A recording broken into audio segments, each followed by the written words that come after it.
Bonjour. Alors aujourd'hui, on continue Sido suivi de l'Évry de la vigne de Colette. La dernière fois, on a fini Sido. Donc là, on commence l'Évry de la vigne avec la première nouvelle, l'Évry de la vigne. Autrefois, le rossignol ne chantait pas la nuit. Il avait un gentil filet de voix et s'en servait avec adresse du matin au soir, le printemps venu. Il se levait avec les camarades dans l'aube grise et bleue, et leur éveil effarouché secouait les hannetons endormis à l'envers des feuilles de lilas. Il se couchait sur le coup de 7 heures et demie, n'importe où, souvent dans les vignes en fleurs qui sentent le réséda, et ne faisait qu'un somme jusqu'au lendemain. Une nuit de printemps, le rossignol dormait debout sur un jeune sarment, le jabot en boule et la tête inclinée, comme avec un gracieux torticolis. Pendant son sommeil, les cornes de la vigne, ces vrilles cassantes et tenaces dont l'acidité d'oseille fraîche irrite et désaltère, les vrilles de la vigne poussèrent si dru cette nuit-là que le rossignol s'éveilla ligoté, les pattes empêtrées de liens fourchus, les ailes impuissantes. Il crut mourir, se débattit, ne s'évada qu'au prix de 1000 peines, et de tout le printemps se jura de ne plus dormir tant que les vignes de la vigne pousseraient.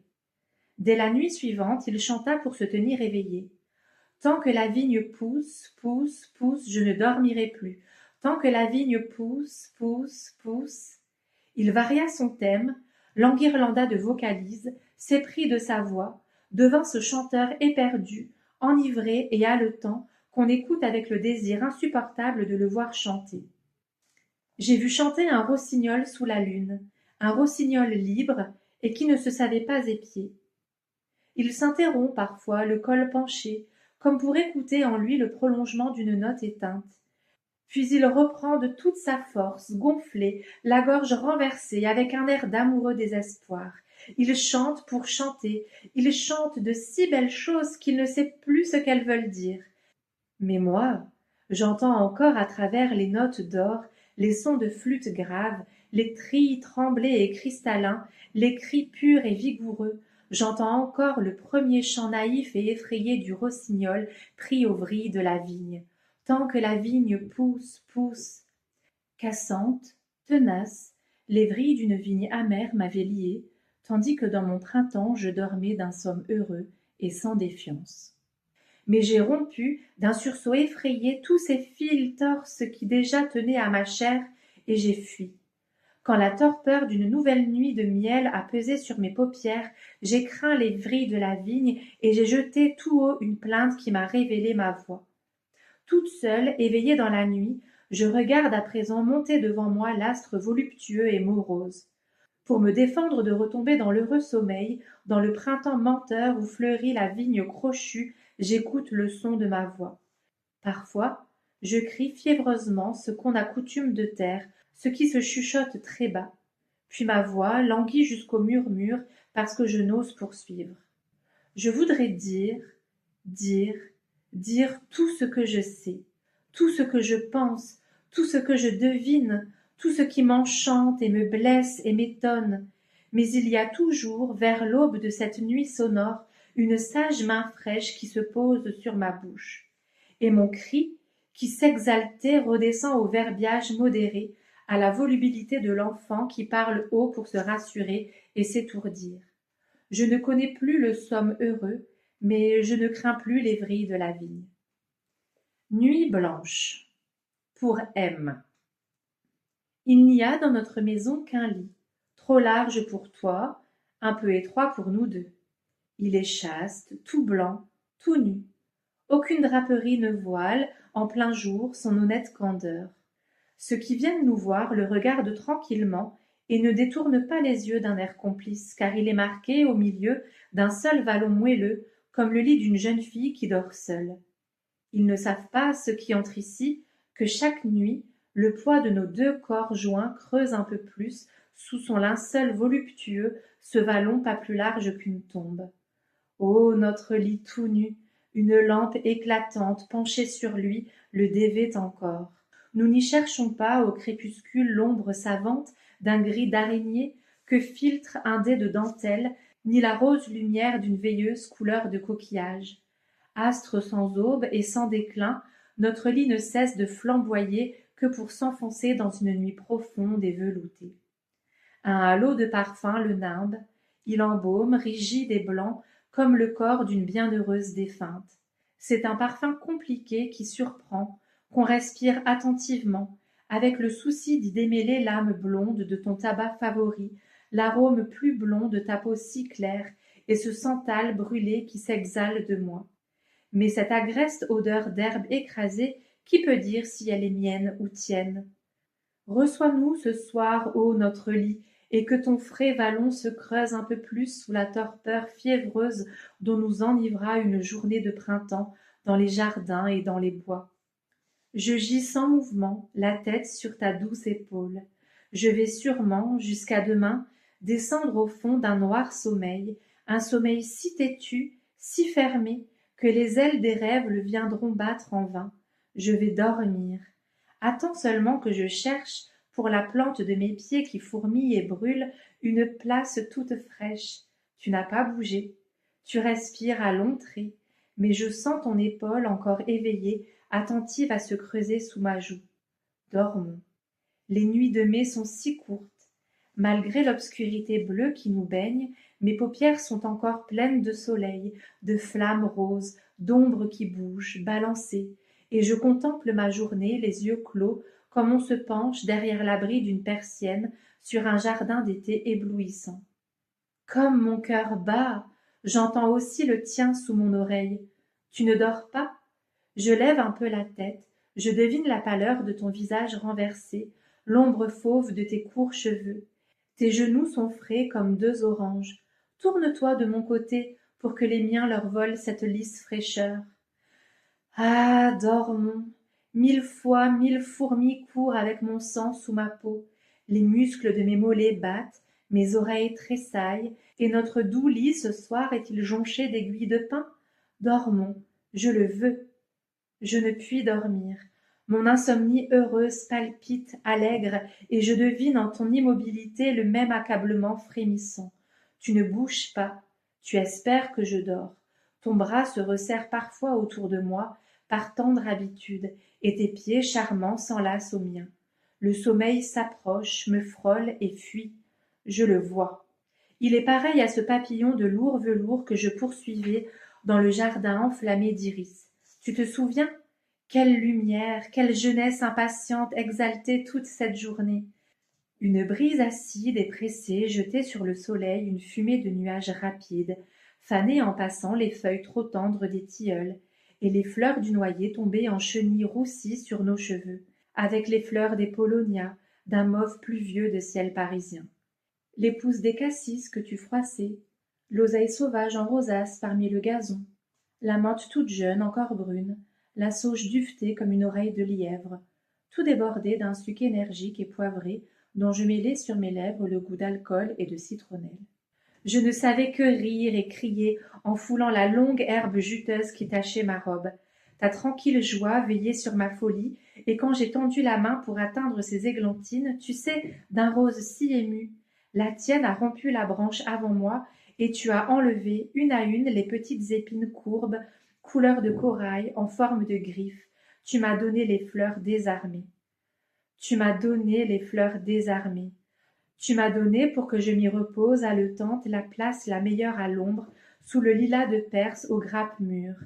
Tu m'as cueilli les larges bleuets des corbeilles, fleurs enchantées dont le cœur velu embaume l'abricot. Tu m'as donné la crème du petit pot de lait à l'heure du goûter où ma faim féroce te faisait sourire. Tu m'as donné le pain le plus doré, et je vois encore ta main transparente dans le soleil, levée pour chasser la guêpe qui grésillait, prise dans les boucles de mes cheveux. Tu as jeté sur mes épaules une mante légère quand un nuage plus long, vers la fin du jour, a passé, ralenti, et que j'ai frissonné, toute moite, toute ivre d'un plaisir sans nom parmi les hommes, le plaisir ingénu des bêtes heureuses dans le printemps. Tu m'as dit « Reviens, arrête-toi, rentrons ». Tu m'as dit « Ah, si je pense à toi, c'en est fait de mon repos. Quelle heure vient de sonner? Voici que les fenêtres bleuissent, j'entends bourdonner mon sang, ou bien c'est le murmure des jardins, là-bas. Tu dors? Non. Si j'approchais ma joue de la tienne, Je sentirai tes cils frémir comme l'aile d'une mouche captive. Tu ne dors pas, tu épies ma fièvre, tu m'abrites contre les mauvais songes, tu penses à moi comme je pense à toi, et nous feignons, par une étrange pudeur sentimentale, un paisible sommeil. Tout mon corps s'abandonne, détendu, et ma nuque pèse sur ta douce épaule. Mais nos pensées s'aiment discrètement, à travers cette aube bleue si prompte à grandir. Bientôt, la barre lumineuse entre les rideaux va s'aviver, rosir. Encore quelques minutes, et je pourrai lire sur ton beau front, sur ton menton délicat, sur ta bouche triste et tes paupières fermées, la volonté de paraître dormir. C'est l'heure où ma fatigue, mon insomnie énervée ne pourront plus se taire, où je jetterai mes bras hors de ce lit enfiévré, et mes talons méchants déjà préparent leur ruade sournoise. Alors tu feindras de t'éveiller. Alors je pourrai me réfugier en toi, avec de confuses plaintes injustes, des soupirs excédés, des crispations qui maudiront le jour déjà venu, la nuit si longue à finir, le bruit de la rue. Car je sais bien qu'alors tu resserreras ton étreinte, et que, si le bercement de tes bras ne suffit pas à me calmer, ton baiser se fera plus tenace, tes mains plus amoureuses, et que tu m'accorderas la volupté comme un secours, comme l'exorcisme souverain qui chasse de moi les démons de la fièvre, de la colère, de l'inquiétude. Tu me donneras la volupté, penchée sur moi, les yeux pleins d'une anxiété maternelle, toi qui cherches, à travers ton ami passionné, l'enfant que tu n'as pas eu. Jour gris pour M. Laisse-moi. Je suis malade et méchante comme la mer. Resserre autour de mes jambes ce plaid, mais emporte cette tasse fumante qui fleure le foin mouillé, le tilleul, la violette fade. Je ne veux rien, que détourner la tête et ne plus voir la mer, ni le vent qui court, visible, enrisé sur le sable, en poudre d'eau sur la mer. Tantôt il bourdonne, patient et contenu, tapis derrière la dune, enfoui plus loin que l'horizon. Puis il s'élance avec un cri guerrier, secoue humainement les volets et pousse sous la porte, en frange impalpable, la poussière de son pas éternel. Ah, qu'il me fait mal! Je n'ai plus en moi une place secrète, un coin à abriter, et mes mains posées à plat sur mes oreilles n'empêchent qu'ils traversent et refroidissent ma cervelle. Nue, balayée, dispersée, je resserre en vain les lambeaux de ma pensée. Elle m'échappe, palpitante comme un manteau arraché, comme une mouette dont on tient les pattes et qui se délivre en claquant des ailes. Laisse-moi, toi qui viens doucement, pitoyable, poser tes mains sur mon front. Je déteste tout, et par-dessus tout la mer.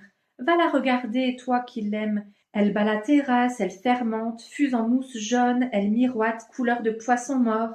Elle emplit l'air d'une odeur d'iode et de fertile pourriture.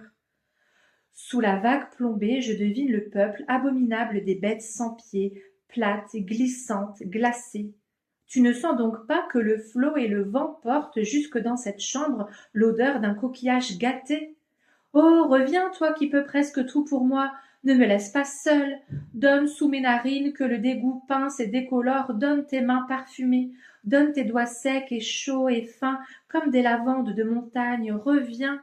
Tiens-toi tout près de moi, ordonne à la mer de s'éloigner, fais un signe au vent et qu'il vienne se coucher sur le sable pour y jouer en rond avec les coquillages. Fais un signe, il s'assoira sur la dune, léger, il s'amusera d'un souffle à changer la forme des mouvantes collines. Ah, tu secoues la tête, tu ne veux pas, tu ne peux pas. Alors va-t'en, abandonne-moi sans secours dans la tempête, et qu'elle abatte la muraille, et qu'elle entre et m'emporte. Quitte la chambre, que je n'entende plus le bruit inutile de ton pas. Non, non, pas de caresses. Tes mains magiciennes et ton accablant regard, et ta bouche qui dissout le souvenir d'autres bouches, seraient sans force aujourd'hui. Je regrette aujourd'hui quelqu'un qui me posséda avant tous, avant toi, avant que je fusse une femme. J'appartiens à un pays que j'ai quitté. Tu ne peux empêcher qu'à cette heure s'y épanouisse au soleil toute une chevelure embaumée de forêt. Rien ne peut empêcher qu'à cette heure l'herbe profonde y noie le pied des arbres d'un vert délicieux et apaisant dont mon âme a soif. Viens, toi qui l'ignores, viens que je te dise tout bas. Le parfum des bois de mon pays égale la fraise et la rose. Tu jurerais, quand les taillis de ronces y sont en fleurs, qu'un fruit mûri on ne sait où, là-bas, ici, tout près, un fruit insaisissable qu'on aspire en ouvrant les narines. Tu jurerais, quand l'automne pénètre et meurtrit les feuillages tombés, qu'une pomme trop mûre vient de choir, et tu la cherches et tu la flaires ici, là-bas, tout près. Et si tu passais en juin entre les prairies fauchées, à l'heure où la lune ruisselle sur les meules rondes qui sont les dunes de mon pays, tu sentirais à leur parfum s'ouvrir ton cœur. Tu fermerais les yeux avec cette fierté grave dont tu voiles ta volupté, et tu laisserais tomber ta tête avec un muet soupir. Et si tu arrivais un jour d'été dans mon pays, au fond d'un jardin que je connais, un jardin noir de verdure et sans fleurs, si tu regardais bleuir au lointain une montagne ronde où les cailloux, les papillons et les chardons se teignent du même azur mauve et poussiéreux, tu m'oublierais, et tu t'assoirais là pour n'en plus bouger jusqu'au terme de ta vie. Il y a encore, dans mon pays, une vallée étroite comme un berceau, où le soir s'étire et flotte un fil de brouillard, un brouillard ténu, blanc, vivant, un gracieux spectre de brume couché sur l'air humide. Animé d'un lent mouvement d'ondes, il se fond en lui-même et se fait tour à tour nuage, femme endormie, serpent langoureux, cheval à cou de chimère. Si tu restes trop tard penché vers lui, sur l'étroite vallée, à boire l'air glacé qui porte ce brouillard vivant comme une âme, un frisson te saisira, et toute la nuit tes songes seront fous. Écoute encore, donne tes mains dans les miennes. Si tu suivais dans mon pays un petit chemin que je connais, jaune et bordé de digital d'un rose brûlant, tu croirais gravir le sentier enchanté qui mène hors de la vie. Le chant bondissant des frelons fourrés de velours t'y entraîne et bat à tes oreilles comme le sang même de ton cœur, jusqu'à la forêt, là-haut, où finit le monde. C'est une forêt ancienne, oubliée des hommes, et toute pareille au paradis. Écoute bien, car... Comme te voilà pâle et les yeux grands, que t'ai-je dit? Je ne sais plus. Je parlais de mon pays pour oublier la mer et le vent. Te voilà pâle avec des yeux jaloux. Tu me rappelles à toi, tu me sens si lointaine. Il faut que je refasse le chemin. Il faut qu'une fois encore j'arrache de mon pays toutes mes racines qui saignent. Me voici. De nouveau je t'appartiens. Je ne voulais qu'oublier le vent et la mer. J'ai parlé en songe. Que t'ai-je dit? Ne le crois pas. Je t'ai parlé sans doute d'un pays de merveilles où la saveur de l'air enivre. Ne le crois pas. N'y va pas, tu le chercherais en vain. Tu ne verrais qu'une campagne un peu triste, qu'assombrissent les forêts, un village paisible et pauvre, une vallée humide, une montagne bleuâtre et nue qui ne nourrit même pas les chèvres. Reprends-moi, me voici revenu. Où donc est allé le vent en mon absence? Dans quel creux de dune boude-t-il fatigué? Un rayon aigu, serré entre deux nuées, pique la mer et rebondit ici, dans ce flacon où il danse à l'étroit. Jette ce plaid qui m'étouffe, vois, la mer verdit déjà. Ouvre la fenêtre et la porte, et courons vers la fin dorée de ce jour gris, car je veux cueillir sur la grève les fleurs de ton pays apportées par la vague, fleurs impérissables effeuillées en pétales de nacre rose, ô coquillage. Le dernier feu pour M. Allume dans l'âtre le dernier feu de l'année. Le soleil et la flamme illumineront ensemble ton visage. Sous ton geste, un ardent bouquet jaillit, enrubanné de fumée. Mais je ne reconnais plus notre feu de l'hiver, notre feu arrogant et bavard, nourri de fagots secs et de souches riches. C'est qu'un astre plus puissant, entré d'un jet par la fenêtre ouverte, habite en maître notre chambre depuis ce matin. Regarde! Il n'est pas possible que le soleil favorise autant que le nôtre les autres jardins. Regarde bien, car rien n'est pareil ici à notre enclos de l'an dernier, et cette année, jeune encore et frissonnante, s'occupe déjà de changer le décor de notre douce vie retirée. Elle allonge, d'un bourgeon cornu et verni, chaque branche de nos poiriers, d'une houppe de feuilles pointues chaque buisson de lilas. Oh, les lilas surtout, vois comme ils grandissent! Leurs fleurs que tu baisais en passant l'an dernier, tu ne les respireras, mais revenus, qu'en te haussant sur la pointe des pieds, et tu devras lever les mains pour abaisser leurs grappes vers ta bouche. Regarde bien l'ombre sur le sable de l'allée que dessine le délicat squelette du tamaris. L'an prochain, tu ne la reconnaîtras plus. Et les violettes elles-mêmes, écloses par magie dans l'herbe cette nuit, les reconnais-tu? Tu te penches et comme moi tu t'étonnes. Ne sont-elles pas, ce printemps-ci, plus bleues? Non, non, tu te trompes. L'an dernier, Je les ai vus moins obscurs, d'un mauve azuré, ne te souviens-tu pas? Tu protestes? Tu hoches la tête avec ton rire grave, le vert de l'herbe neuve décolore l'eau mordorée de ton regard. Plus mauve, non, plus bleu, cesse cette taquinerie. Porte plutôt à tes narines le parfum invariable de ces violettes changeantes, et regarde, en respirant le philtre qui abolit les années, regarde comme moi ressusciter et grandir devant toi les printemps de ton enfance. Plus mauve, non, plus bleu. Je revois des prés, des bois profonds, que la première poussée des bourgeons embrume d'un vert insaisissable, des ruisseaux froids, des sources perdues, bues par le sable aussitôt que nées, des primes verts de Pâques, des jeannettes jaunes au cœur safrané, et des violettes, des violettes, des violettes. Je revois une enfant silencieuse que le printemps enchantait déjà d'un bonheur sauvage, d'une triste et mystérieuse joie. Une enfant prisonnière le jour dans une école, et qui échangeait des jouets, des images contre les premiers bouquets de violettes des bois, noués d'un fil de coton rouge rapporté par les petites bergères des fermes environnantes. Violettes à courte tige, violettes blanches et violettes bleues, et violettes d'un blanc bleu veiné de nacre mauve, violettes de coucou anémiques et larges, qui haussent sur de longues tiges leurs pâles corolles inodores. Violettes de février, fleuries sous la neige, déchiquetées, roussies de gel, laideronnes, pauvresses parfumées. Ô violettes de mon enfance, vous montez devant moi toutes, vous treillagez le ciel laiteux d'avril, et la palpitation de vos petits visages innombrables m'enivre. À quoi penses-tu, toi, la tête renversée? Tes yeux tranquilles se lèvent vers le soleil qu'il brave, mais c'est pour suivre seulement le vol de la première abeille, engourdie, égarée, en quête d'une fleur de pêcher mielleuse. Chasse-la, elle va se prendre au vernis de ce bourgeon de marronnier. Non, elle se perd dans l'air bleu, couleur de lait de pervenche, dans ce ciel brumeux et pourtant pur qui t'éblouit. Ô toi qui te satisfais peut-être de ce lambeau d'azur, ce chiffon de ciel borné par les murs de notre étroit jardin, songe qu'il y a quelque part dans le monde un lieu envié d'où l'on découvre tout le ciel. Songe comme tu songerais à un royaume inaccessible, songe aux confins de l'horizon, au pâlissement délicieux du ciel qui rejoint la terre. En ce jour de printemps hésitant, je devine là-bas, à travers les murs, la ligne poignante, à peine ondulée, de ce qu'enfant je nommais le bout de la terre. Elle rosit puis bleuit et se perd pour renaître après dans une brume roussie, dans un or plus doux au cœur que le suc d'un fruit. Ne me plaignez pas, beaux yeux pitoyables, d'évoquer si vivement ce que je souhaite. Mon souhait vorace crée ce qui lui ment et s'en repaît. C'est moi qui souris, charitable, à tes mains oisives, vides de fleurs. Trop tôt, nous et l'abeille et la fleur du péché, nous cherchons trop tôt le printemps. L'iris dort, roulé en cornée sous une triple soie verdâtre. La pivoine perce la terre d'une raide branche de corail vif, et le rosier n'ose encore que des surjoncs d'un marron rose, d'une vivante couleur de lombric.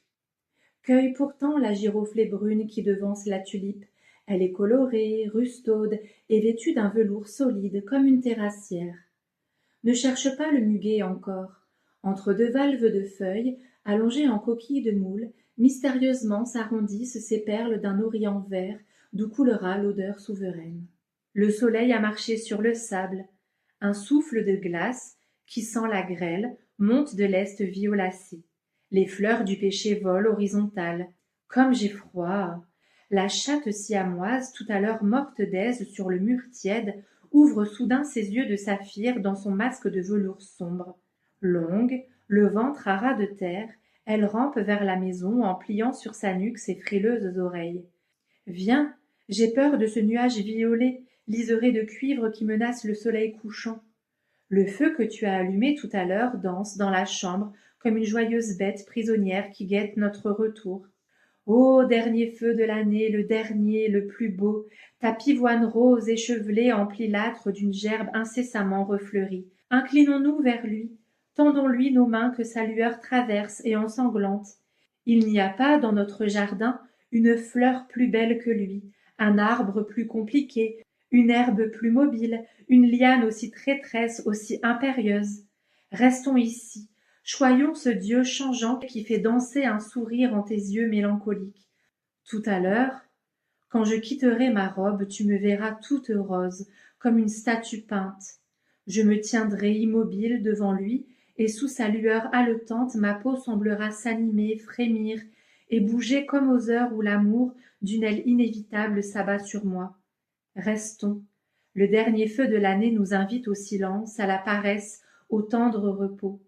J'écoute, la tête sur ta poitrine, palpiter le vent, les flammes et ton cœur, cependant qu'à la vitre noire toque incessamment une branche de pêcher rose, à demi effeuillée, épouvantée et défaite comme un oiseau sous l'orage.